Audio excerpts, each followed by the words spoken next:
The ISD Reporting Services team is here in Bonn, Germany for the second meeting of experts on long-term finance, which is part of the extended work program on long-term finance that originated in 2011 at COP17. In Durban, South Africa, parties decided to undertake a work program on long-term finance in 2012, including workshops, in order to make progress on the issue.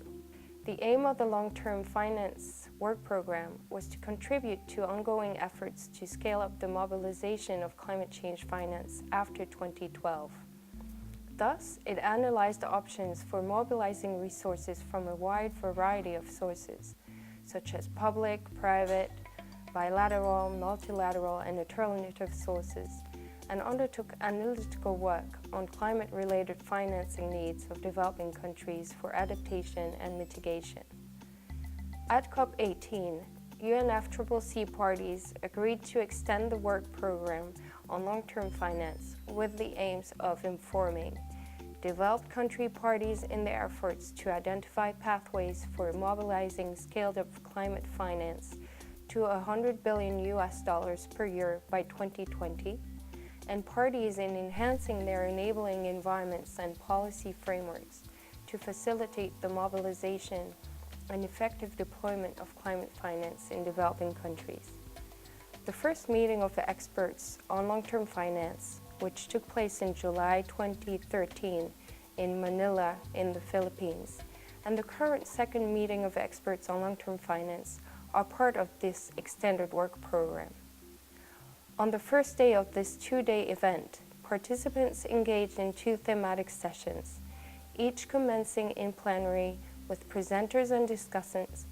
followed by informal breakout sessions to consider enabling environments and policy frameworks for effective deployment of climate finance, and public policy and financial instruments that facilitate the mobilization of climate finance for mitigation and adaptation activities in developing countries. If I was to define climate finance tracking, it is a system that allows you to track climate finance flows. It's an enabler, the tracking system for us, it's an enabler to come ex post and verify results, because we are identifying at an ex ante stage what we consider,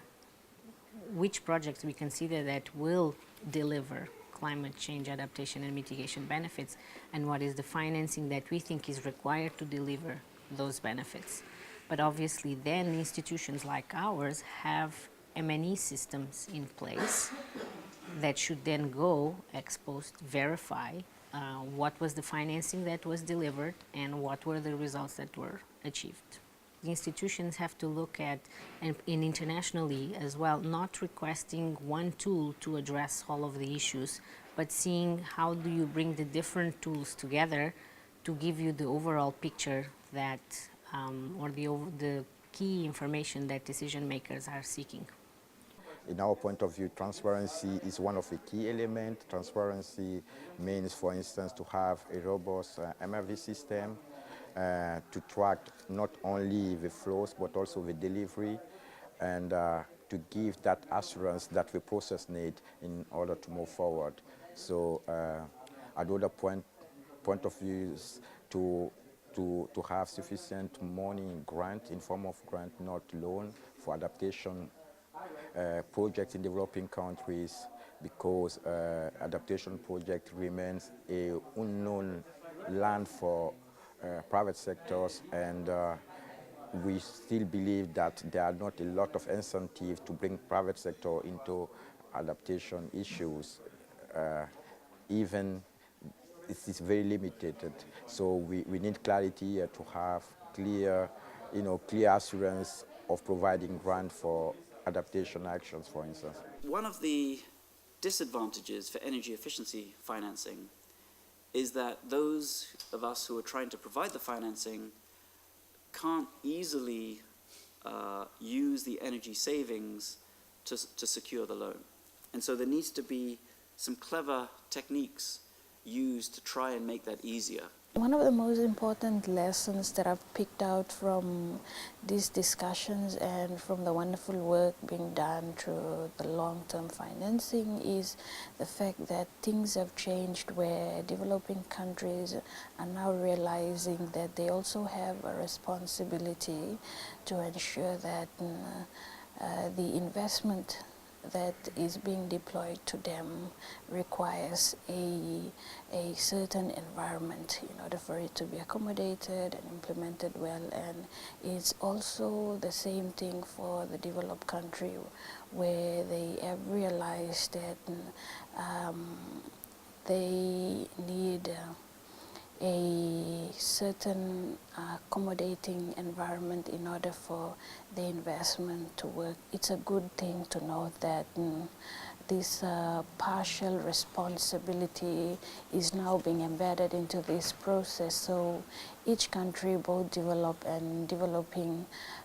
have a responsibility towards each other in terms of effectively creating that enabling environment for both funding deployment and funding accessibility. So at the end of the day,